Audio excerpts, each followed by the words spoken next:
Hello and welcome to Zero Cool Gaming and today's hardware review. Today I'm going to be reviewing a little bit of a different topic. Breezair Evaporative Coolers. Now there's a couple reasons that I'm going to be reviewing this, and one of the reasons is that I happen to own 3 of these units. These units are not cheap by any stretch of the imagination. But what they are is functional and they last. Now there's a few caveats with that, and I will explain what I mean by that. The first unit I ever bought was a Midsize unit from Breezair. It came with a 2-speed motor, kind of like this one, a controller. This is an upgrade. It's called a salinity manager. Or actually, this might be the controller for the water pump and drain system, as well as the water in. So this is the controller for the system. On the other side over here, the system's backwards from mine. Mine's built in the opposite of this one, but regardless. On the other side over here is a salinity manager, which basically is connected to this little probe, and it's connected to your drain. And what that does is when the probe detects too much dirt or salinity in the water, it will drain the system and refill it with fresh water. These systems, if you'll notice the bottom here, how it kind of goes down at an angle, that's not because of the way the picture was taken. That's because that's how these units are designed. There's a water reservoir in the front, and then that water basically goes to nothing by the time you get to this side over here, where the water is basically pumped from the reservoir in the front down through the pad on the back here, and when the water comes out the bottom of the pad, it just basically drains straight to the front again. The mid-size unit only holds about 5 gallons of water total. I mean, with it running, it's probably somewhere between 7 and 8 gallons. Because it puts more water into the system, obviously, to account for all the water that's in the pads. But truly, when this thing drains, it's not draining like 30 gallons of water or anything. No, it's like 5 to 7 gallons of water, and that's it. So very efficient. Very efficient. Let me give you kind of a rundown of how long this stuff lasts, because I've owned these units for 15 years at this point, so I've got quite a bit of experience with them. The 2-speed pumps, not the variable speed, the 2-speed pumps, or excuse me, the 2-speed motors for turning the squirrel cage. The one I have is 15 years old and still running strong. I don't know what to tell you. They're not cheap though. If you need to replace this is a $2,000 motor. So keep that in mind. And when I say $2,000, the motor is like $1,500. The controller for it, because you'll most likely need another controller, is like another $800. But I've never had the pump or the controller go out on my mid-size unit. Salinity manager, never had a problem with it. Water pump and drain controller, I've never had a problem with it. The water pumps themselves, these are Tornado water pumps. If you've ever owned an evaporative cooler, you're usually replacing the water pump in it every year to every 2 years. This water pump will last you 5 to 7. Same thing with the drain.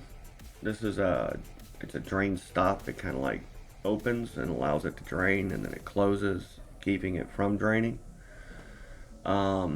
the way it's designed, there is an overflow protection. So if something happens to your water in and it doesn't shut the water off, it's not like it's going to overflow over the edges and all over the ground or whatever, or wherever you have this thing installed. There's an overflow protection, if you want to call it that, and it's how it's designed. That if the water level gets too high, it just starts to drain right into the drain, regardless of the fact that it's closed.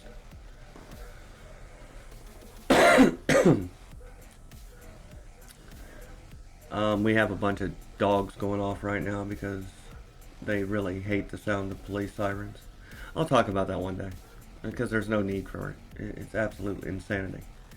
There is no reason for those sirens to be at a frequency that would hurt their ears, and does hurt their ears.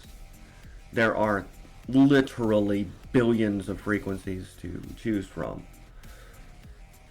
and they choose the ones that hurt their ears. Absolute insanity. It should not be that way.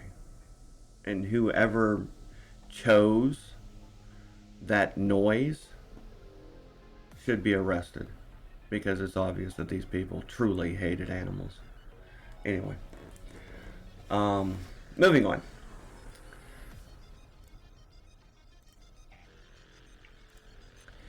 The next unit that I bought was a larger unit. It has a direct drive motor in it. With this, there's the controller for the direct drive. Again, you still have your water pump and your drain. No salinity manager, because the salinity manager in these systems is integrated with your pump drive controller. Pump and motor drive, because this controls the motor here, this pump, and the drain. There's also a valve on your water in, and it controls that as well. The other ones have a valve on the water in as well, and that valve's supposed to shut off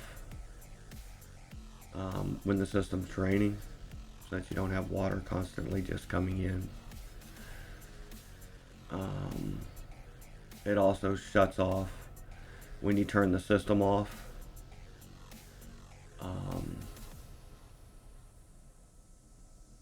So that it doesn't have water, filling up in here and becoming stagnant. Actually, that's one of the nice things about these units. When you do turn it off, if the unit stays in the off state for 3 days, it will automatically drain itself. And all of them have this. So I just thought it was a cool feature. It's truly needed, but I'm glad that they thought of it.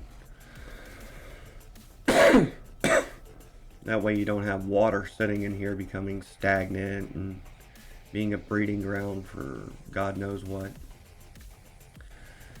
If the unit, like I said, if the unit stays off for 3 days straight, consistent, it will auto drain itself.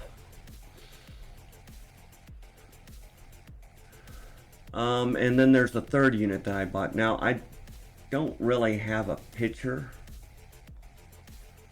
for the third unit that I bought, because the third unit that I got was a small unit.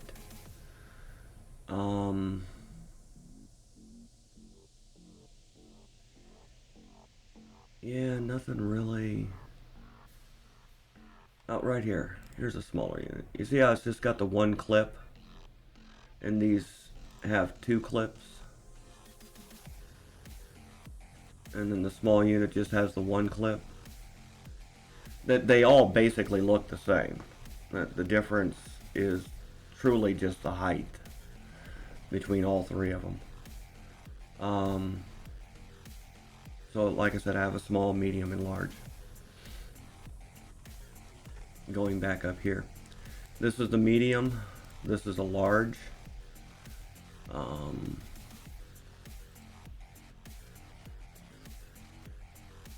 Yeah. And I think truly the case on both the medium and the large is the exact same size case.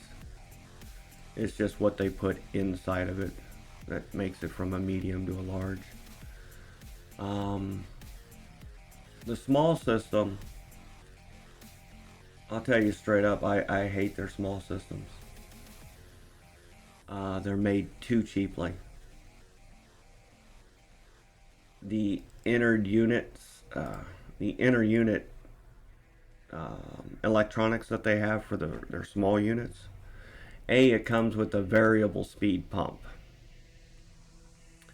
Don't buy a unit with a variable speed pump, by the way. Get the 2-speed. They're stronger motors. But the small unit had a variable speed pump. The controller for all of it was super cheap. It didn't even have a Tornado water pump in it. It was some type of other brand that they use.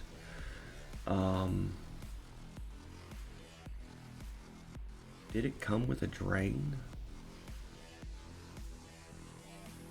I don't even think it came with. Yeah, it did. Okay. It did come with the drain, but it didn't come with any type of. It didn't come with this style of salinity manager, let me put it that way. What it had was a wire probe. Yeah, anybody who's used those knows what happened to that thing within a year. And the water in also had a cheaper float setup.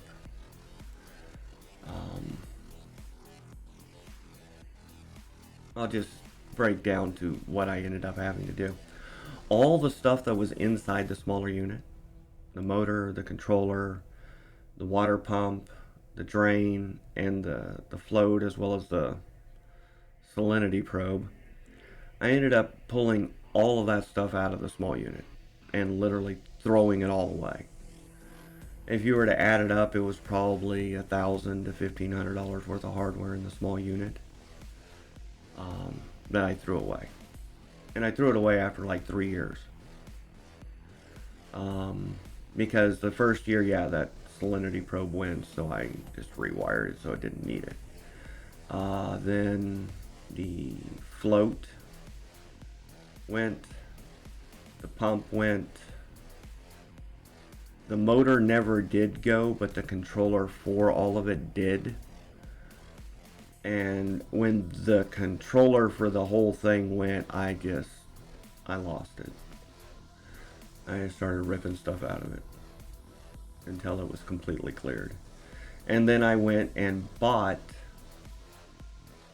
the exact same stuff that's in my medium-sized unit. I bought the 2-speed motor, the controller for the 2-speed motor, the controller box for the pump and drain, the salinity manager, the probe, all of it. It was like $3,500 worth of internals to do that. But totally worth it. It's run ever since without any problems.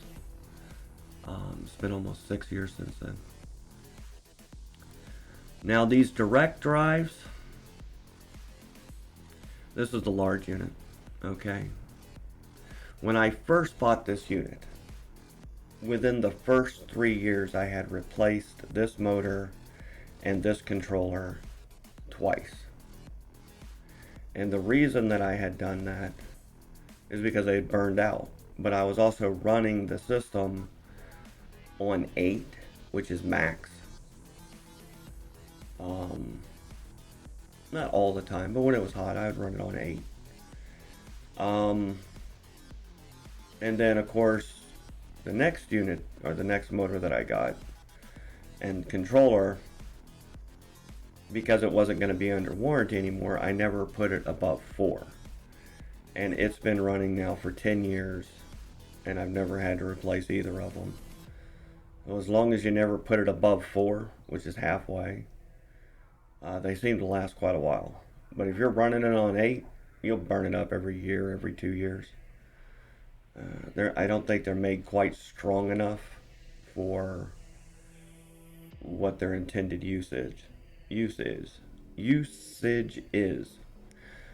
The difference with the direct drives is that everything in here is 220. So your Tornadoes, you'll need to buy the 220 version of it. Your drain is 24 volt, so no. And your water in water stop or valve is also 24 volt. So those two will run in either of these just fine because they're 24 volt in the medium size as well. The only difference is that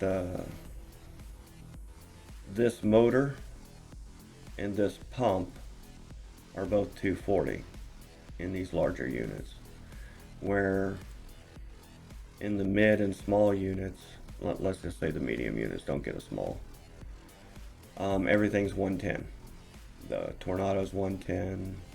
Like I said, those are still 24 volt, but the motor itself takes a 110 to it, and the controller over here takes a 110 to it. So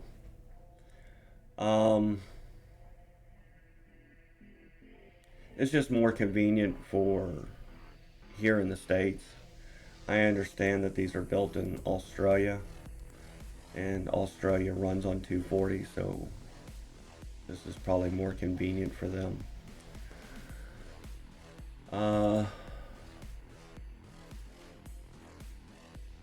do like the way that this is, because it's plastic. Mine are under awnings. I don't put them on the roof. And then they are downdraft, but I have it ducked into the house with metal ducking.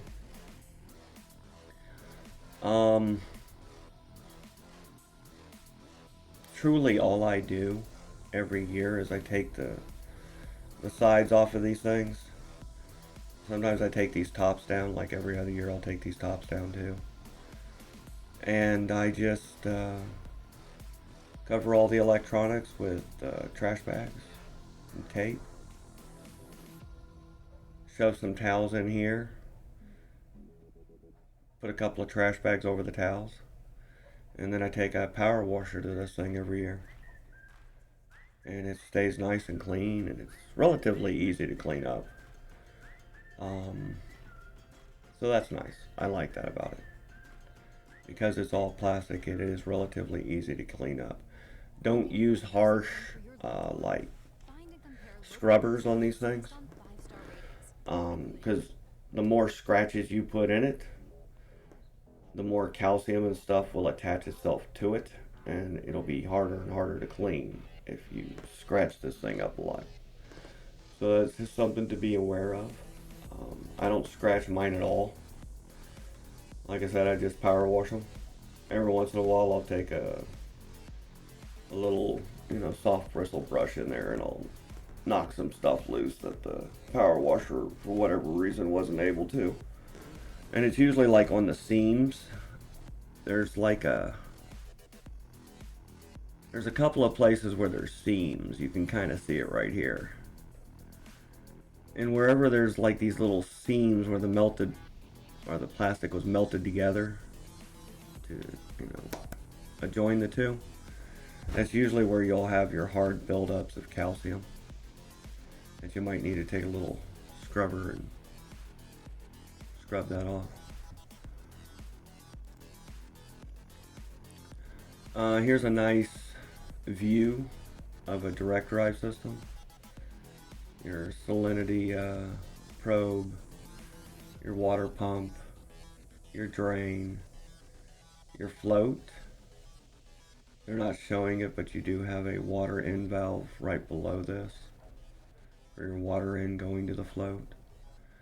Your direct drive motor, your squirrel cage, and while it's only showing 2 pads and 2 sides, there are 4 pads and 4 sides to these.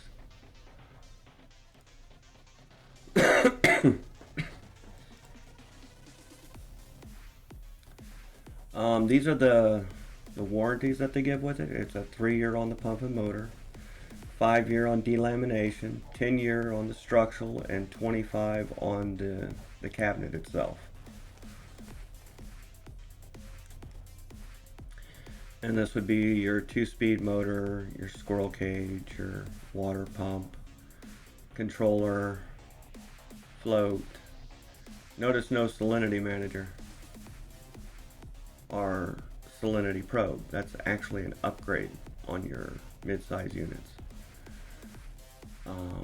And it's an upgrade I absolutely suggest you getting. I know they're like $400 or $500. They're probably $600 now, but totally worth it.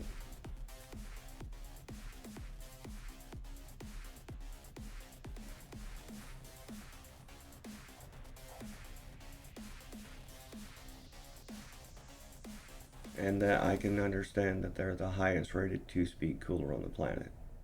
The EXT series absolutely are. And that's the ones that you want. If you're going to buy something, or if you want 2 of these or 3 of these, even if you want 5 or 6, get the mid-size units. Just stay away from the large ones, stay away from the small ones. Just get the mid-size with the 2-speed and get the upgrades for it. If you do that, you'll get a unit that'll probably run, worry-free for at least 15 years, if not 20, 25. Assuming you keep it clean and you replace the pads every 6-7 years. You'll be replacing these every 5 to 7. The water pump and the drain. These floats, they need to be replaced every 6-7 years as well. Same thing with the water in valve. They last about 6-7 years. So, yeah, there's stuff that goes out in it, but it lasts, 3 times what a normal, quote unquote, cooler that you'd buy here in the States normally lasts.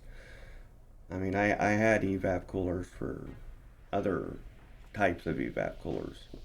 I kept replacing them every couple of years until I finally found something that really worked. And what I found was the Breezair. I didn't want to go this route because this, like I said, they're expensive. Truly.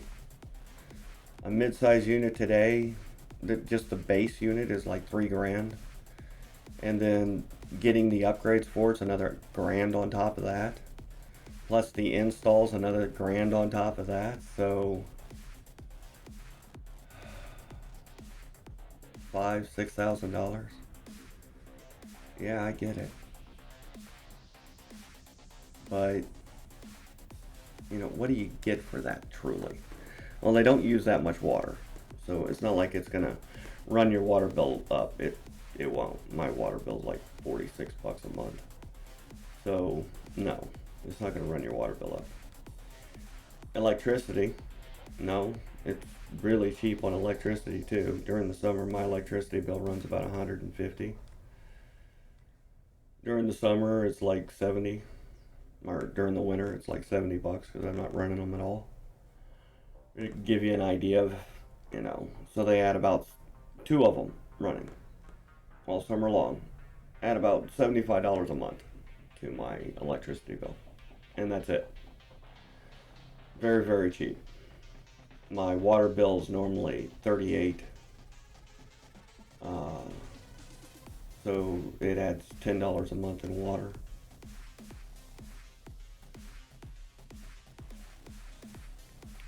Very efficient, very cheap to run, and they work. They're actually functional. They will keep your house cool.